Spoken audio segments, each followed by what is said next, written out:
Hello students, welcome to BBVN online classes. In our previous video session, we were reading the chapter The Sound of Music's first part, that is the story of Evelyn Glennie. एक interview लिया गया Evelyn ग्लैनी का, जिसमें उसने हमारे साथ में अपनी लाइफ के कुछ बहुत अच्छी चीज़ें जो हैं इस चैप्टर में शेयर करी हैं और हमें पढ़ने को मिलती हैं। जितने भी इन्वर्टेड कॉमास में जो सेंटेंसेस लिखे गए हैं वो एवलिन के खुद के वर्ड्स हैं। पता चलता है कि एवलिन ग्लैनी जो हैं वो बाय बर्थ डीफ नहीं थी, वो जो है ग्रेजुअली एक नर्व के डैमेज होने की वजह से डीफनेस का शिकार हुई थी।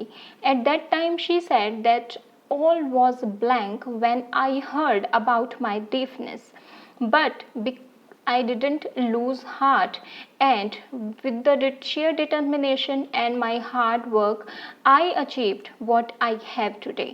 Today, she is the most sorted multi-percussionist with a mastery of some 1,000 instruments and hectic international schedule. It means she is very much busy, yet she is very much successful, and she is the more and over a very well solo performer. Next देखते हैं कि क्या achieve किया है उन्होंने और किस तरीके से किया है.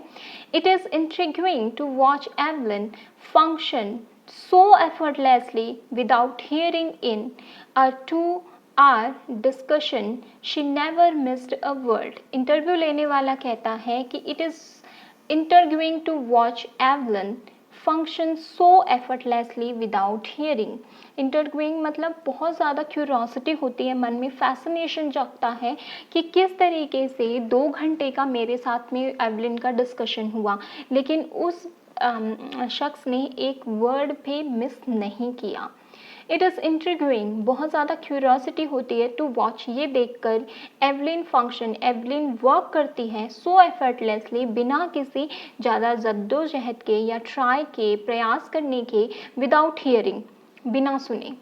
इन अ 2-hour discussion she never missed a word. मेरे 2 घंटे की डिस्कशन में हमारी जो भी बातचीत हो रही थी, एवलिन उसको आराम से बिना किसी दिक्कत के सुन रही थी. Men with bushy beards give me trouble. She laughed. वो ये कहते हुए हंसती है कि जिन लोगों के क्या होती है, मूंछें होती हैं, वो मुझे थोड़ा सा प्रॉब्लमेटिक लगते हैं. It is not just watching the lips. ये क्योंकि मैं जब किसी इंसान को सुनने की कोशिश करती हूँ तो ऐसा नहीं है कि केवल मैं उसकी लिप्स को पढ़ने की कोशिश करती हूँ. इट्स द होल फेस, मुझे उनका पूरा फेस देखना होता है, स्पेशली द आईज, और मोर ओवर क्या देखनी होती है, उनकी आंखें. She speaks flawlessly with a Scottish lilt. बहुत शानदार तरीके से एक फ्लो में बोलती हैं और उनकी जो इंग्लिश है उसमें एक स्कॉटलैंड का जो फ्लेवर है वो देखने को मिलता है. My speech is clear. वो कहती हैं कि मेरी जो स्पीच है इंग्लिश में वो क्लियर है. कारण बताती हैं, because I could hear till I was 11. क्योंकि जब मैं 11 साल की थी तब तक मैं क्लियरली सुन सकती थी. But that doesn't explain how she managed to learn French and master basic Japanese. लेकिन वो इस बात का कोई उत्तर नहीं दे पाती हैं कि किस तरीके से उन्होंने फ्रेंच सीखी और जापानीज़ लैंग्वेज में भी मास्टरी हासिल की.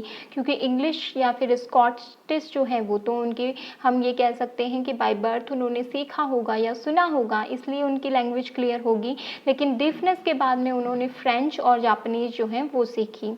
As for music she explained. Music के बारे में वो कहती हैं, it pours in through every part of my body, कि ये मेरे शरीर के हर एक हिस्से में मुझे महसूस होता है या खून की तरह बहता है, आप कह सकते हैं.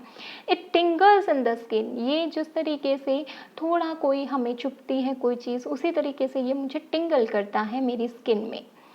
माई cheekbones and even my hair. यहाँ तक कि मेरे जो चिक बोन्स हैं यहाँ पर भी मुझे फील होता है और मेरे हेयर में भी जब मैं म्यूज़िक बजाती हूँ तो उसका वाइब्रेशंस फील होता है. When she plays with xylophone, और जब वो जाइलोफोन बजाती हैं, she can sense the sound passing up the stick into her finger tips.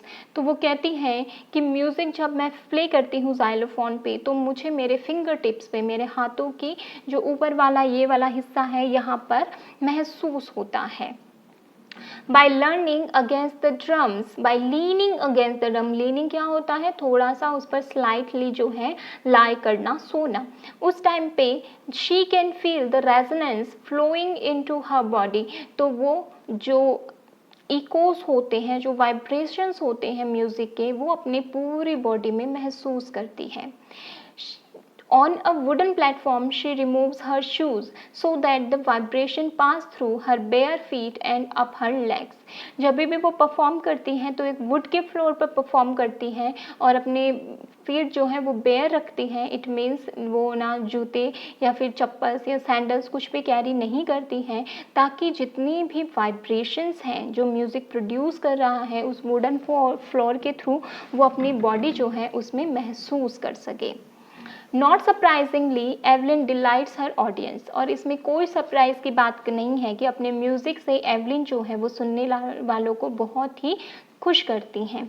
In 1991 she was presented with the Royal Philharmonic Society's prestigious soloist of the year award. 1991 में उन्हें जो है royal harmonic society की तरफ से जो prestigious एक सम्मानित अवार्ड है, that is soloist of the year award, जो म्यूज़िक में सोलो परफॉर्म करते हैं उनको दिया जाता है। ये अवार्ड उन्हें 1991 में अचीव हुआ था। सेज मास्टर परक्यूशनलिस्ट जेम ब्लेड्स, और जेम ब्लेड्स जो हैं वो एवलिन के बारे में कहते हैं, God may have taken her hearing but she has given her back something extraordinary. शायद ईश्वर ने उसके सुनने की क्षमता ले ली थी, लेकिन कुछ उसे एक ऐसा एक्स्ट्रा ऑर्डिनरी दिया था जो शायद हमारे किसी के पास में नहीं है। What we hear she feels, जो हम सुनते हैं वो महसूस करती है।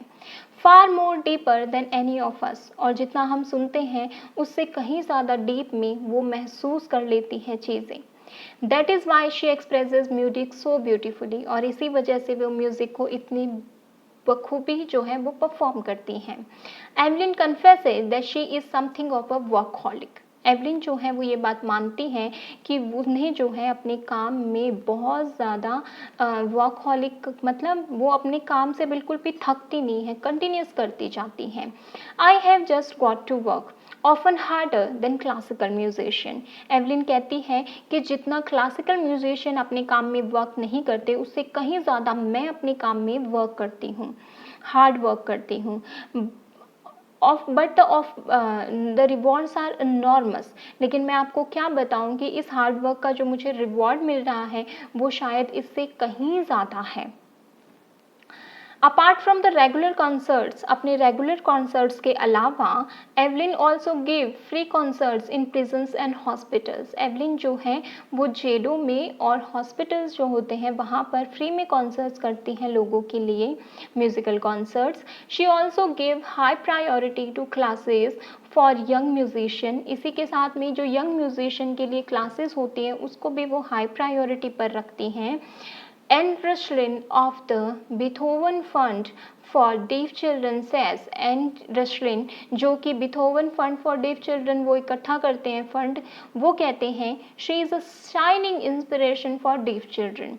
वो जो है डीफ चिल्ड्रन के लिए एक बहुत ही चमकता हुआ इंस्पिरेशन है, प्रेरणा है। They see that there is nowhere that they can not go. Evelyn से इंस्पायर होकर वो कहते हैं कि ऐसी कोई जगह नहीं है जहाँ पर वो नहीं जा सकते, क्योंकि अगर डीफ लड़की एवलिन कुछ हासिल कर सकती है, वो भी म्यूज़िक के फील्ड में जिसमें सुनना बहुत ज़्यादा इम्पॉर्टेंट है, तो they can also go anywhere. Evelyn Glennie has already accomplished more than most people twice her age.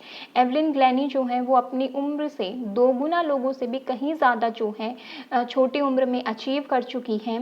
She has brought percussion to the front of the orchestra and demonstrated that it can be very moving. उन्होंने जो है पर्क्यूसन को, पर्क्यूसन क्या होता है, एक ऐसा इंसान जो कई सारे वेरियस काइंड ऑफ इंस्ट्रूमेंट जो है वो प्ले कर सकता है, तो ऑर्केस्ट्रा के ऊपर उन्होंने पर्क्यूशनिस्ट को जो है फ्रंट में लाया है कि देखिए किस तरीके से एक इंसान जो है वो ये काम कर सकता है, और इसके लिए उन्होंने काफ़ी अच्छी तरीके से डेमोन्स्ट्रेट करके हमारे सामने रखा है। She has given inspiration to those who are handicapped. वो उन लोगों के लिए भी इंस्पिरेशन है जो कि हैंडीकैप्ड है, किसी ना किसी वजह से अपने आप को थोड़ा सा नॉर्मल लोगों से अपनी लाइफ को डिफ़िकल्ट मानते हैं। People who look to her and say, लोग जो हैं वो उसकी तरफ देखते हैं और कहते हैं if she can do it I can, अगर ये कर सकती है तो मैं भी कर सकता हूँ। And not the less she has given enormous pleasure two million, और ये बात कहने की नहीं है कि उन्होंने अपनी म्यूज़िक के थ्रू बहुत सारे लोगों को जो है एक हैप्पी लाइफ जो है, एक डिलाइट जो है, एक म्यूज़िक को सुनने का सुकून जो है वो प्रोवाइड किया है। सो this is it for today. In our next video session we will do the second part of this chapter, that is Bismillah Khan के बारे में कुछ पढ़ेंगे. This is it for today. Thank you everyone.